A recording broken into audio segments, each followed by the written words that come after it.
আসসালামু আলাইকুম এভরিওয়ান। তোমার প্রতি অনুভূতি গল্পের দ্বিতীয় পার্ট। 12টার বাসে রওনা দিলাম ঢাকার উদ্দেশ্যে।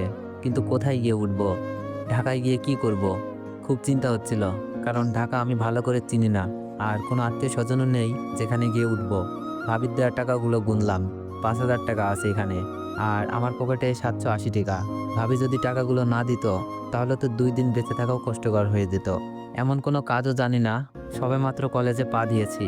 আব্বুর টাকা পয়সার কোনো অভাব নেই, যার জন্য লেখাপড়াটাও ভালো করে করেছি। পরিবারের সবাই আমাকে অনেক ভালোবাসতো। আমার কোনো দোষ ছিল না, শুধু একটাই দোষ, আমি মিথিলাকে পাগলের মতো ভালোবাসতাম। যখন থেকে বুঝতে শিখেছি তখন থেকেই মিথিলাকে ভালোবাসতাম আমি। একসাথে স্কুলে যাওয়া, খেলাধুলা করা, আমরা ছিলাম বেস্ট ফ্রেন্ডের মতোই। কিন্তু যখন মিথিলাকে স্কুলের এক বড় ভাই ফলো করতে শুরু করে, আর মিথিলা যদি সম্পর্কে জড়িয়ে যায়, সেই ভয়ে সুমি আপুর বিয়ের দিনই মিথিলাকে প্রপোজ করে বসি। কিন্তু মিথিলার সাথে সাথে এই কথা আমার আব্বুকে জানিয়ে দেয়। আব্বু আমাকে সেই দিন অনেক মারে। তখন নবম শ্রেণীতে উঠেছি মাত্র। আমার আর বিয়ে খাওয়া হইল না। আব্বুর হাতের মার সেই দিন প্রথম খেয়েছিলাম। আব্বু বলেছিল মিথিলাকে যেন নিজের বোনের মতোই দেখতে। আমার মায়ের দেখে মিথিলা অনেক হেসেছিল, কিন্তু মিথিলার প্রতি আমার কোনো রাগ আসেনি। বিয়ের দিন সুমি আপুর সাথে যাওয়ার জন্য বলেছিল আপু। আমিও প্রিপারেশন নিয়ে রেখেছিলাম, কিন্তু আমার আর যাওয়া হলো না। মিথিলাই গেল। আব্বু আমাকে মারের কারণটা শুধু ভাবিই জানতো, আর সবাই জেনেছিল আমি দুষ্টুমি করেছি তাই মেরেছে। অনেকে আব্বুকে রাগ দেখিয়েই বলেছিল দুষ্টুমির জন্য কেউ এমনভাবে মারে, আর বিয়ের দিন ফাজলামি করবে না তো কবে করবে। আপুকে আনার জন্য গিয়েছিলাম। আপু না যাওয়ার কারণটা কি জানতে চেয়েছিল, কিন্তু কিছুই বলে নাই। তবে মিথিলার মনে যেন আনন্দের জোয়ার বইছে। নতুন দুলাভাইয়ের সাথে ভালোই খাতির জমেছে। আমার খুব ভালো লাগতো বড় ভাইয়ের অভাবটা দুলাভাইকে দিয়েই পূরণ করুক। আপুকে নিয়ে বাসায় আসলাম। দুলাভাইয়ের সাথে আমারও ভালো সম্পর্ক গড়ে উঠেছে। খুব ভালোই যাচ্ছিল দিনগুলো। কিন্তু বারবার মিথিলাকে আমার মনের কথা বলার চেষ্টা করেছি। মিথিলা বলতো আমি তোকে শুধু ভাইয়ের মতোই দেখি। দুলাভাইকে দিয়েও বলেছিলাম অনেকবার, কিন্তু কাজ হয়নি। তবে দুলাভাই আর মিথিলাকে অনেকবার একান্তে দেখেছি। মনে হচ্ছিল প্রেমিক প্রেমিকা বসে প্রেম করছে। কিন্তু আমি তখন এইসব নিয়ে ভাবি নাই, কারণ মিথিলা দুলাভাই এমন না। পরবর্তীতে এমনই হলো। হঠাৎ মোবাইলের মেসেজ টিউন বেজে উঠলো। কল্পনা থেকে বাস্তবে ফিরে আসি। মিথিলার নাম্বার থেকে মেসেজ। কি লিখেছে? আমার রূপ বের করতে গিয়ে নিজেই ধরা খেয়ে গেলি, কি অভিনয়টা না করলাম। মিথিলার লেখাটা পড়ে চোখের কোণে জমে থাকা কষ্টগুলো বের হতে যাচ্ছিল। আমি জানি না তুই এমনটা কেন করছিস, তবে আমি চাইলেই তোদের রূপটা বের করে দিতে পারতাম। কিন্তু তোর সম্মান আর আপুর সংসারের কথা ভেবে কাউকে কিছু বলি নাই। মিথিলা বলল, তাই নাকি? তোর কাছে কি প্রমাণ আছে নিজেকে সাধু বানানোর জন্য? তবে কেন তোকে বাসা থেকে বের করেছি জানিস? যেন আমাদের সম্পর্ক আর কেউ না জানে, আর তোর কাছে যেন ছোট হয়ে না থাকতে হয়। আমি বললাম, ভালো করেছিস, এতে আমার কোনো দুঃখ নাই। শুধু বলবো আপুর সংসারটা যেন নষ্ট না করিস। তোদের এই অবৈধ সম্পর্ক নষ্ট করে সবাই যেমন ভাবতো তোকে সেই রকম যেন ভাবে। মিথিলা বলল, তুই আমাকে বলবে আমি কি করব? আমি দুলাভাইকে বিয়ে করব। তারপর আমি রিপ্লাই দিলাম, কিন্তু মেসেজ সেন্ড হচ্ছে না। বুঝতে বাকি নেই এই সিমটা নষ্ট করে ফেলেছে। কিন্তু আমার মনে খুব ভয় জন্মেছিল, আপুর সংসারটা কি মিথিলা ধ্বংস করে দিবে।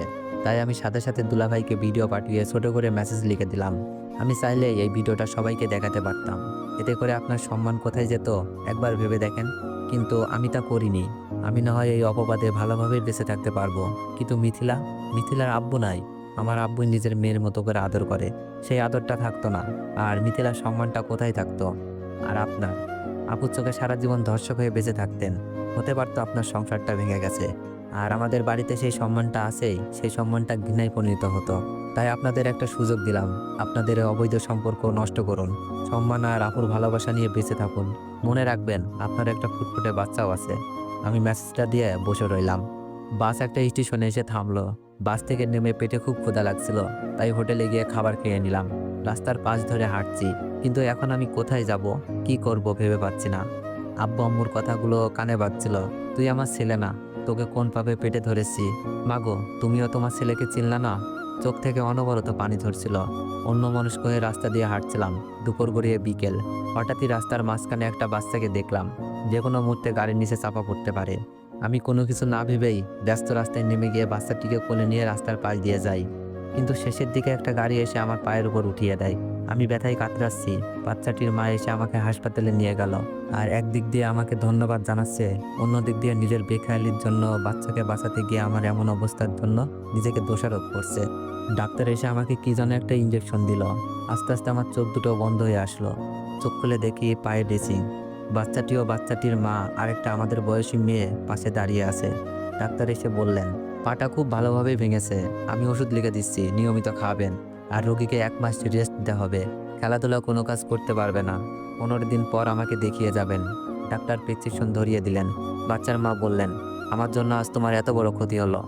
আমি বললাম, না না আন্টি, নিজেকে দোষারোপ করবেন না, এটা শুধু একটা অ্যাক্সিডেন্ট। আন্টি বললেন, আচ্ছা তোমার বাসা কোথায়? তোমার ফ্যামিলির কারোর নাম্বার থাকলে দাও, আমি তোমার মা বাবাকে আসতে বলি। আমার মোবাইলটা কোথায়? মোবাইল খুঁজে পাচ্ছিলাম না। মোবাইলটা আমার হাতে দিয়ে বলল, তোমার মোবাইল রাস্তায় পড়ে ভেঙে গেছে। এটা তো একেবারেই গেছে। মোবাইল হাতে রেখে পকেট থেকে ভাবির দেওয়া টাকাগুলো বের করে বললাম, আন্টি, হাসপাতালে কত টাকা বিল এসেছে জানি না। আমার কাছে এই কয়েকটা টাকা আছে, গ্রাম থেকে আসার সময় নিয়ে এসেছিলাম। টাকাটা নিন প্লিজ। আন্টি আমার টাকাটা পকেটে ঢুকিয়ে দিয়ে বলল, কি করছো তুমি এইসব? আমার ছেলেকে বাঁচাতে গিয়েই তোমার এই অবস্থা, আর তুমি আমাকে চিকিৎসার খরচ দিচ্ছ। আন্টি বলল, তোমার পরিবারে কেউ নেই? তাদের তো খবর দিতে হবে। আছে, আব্বু আম্মু ভাই ভাবি চাচা চাচাতো বোন, কিন্তু এখন আমি ওদের কেউ না। বলতেই চোখ দিয়ে পানি বেরিয়ে আসলো। আন্টির সাথে থাকা মেয়েটি বলল, তাহলে আপনি যাবেন কোথায়? আমি কান্না করছিলাম আর বলছি, জানি না। আর সকালেই বাসা থেকে বের করে দিয়েছে আমাকে, একটা মিথ্যা পাপের অপরাধে। আন্টি বলল, আচ্ছা তাহলে তুমি আমাদের বাসায় আসো, তোমার এখন রেস্টের দরকার। না আন্টি, এটা কি করে হয়? উপকার করেছি বলে আপনাদের বাসায় গিয়ে উঠবো? মেয়েটি বলল, চুপ করেন, এত ভালো মানুষ সাজার দরকার নাই। আমার ভাইকে বাঁচিয়েছেন, এখন আপনাকে বাঁচানোর দায়িত্ব আমাদের। চলুন। চলো ওঠো।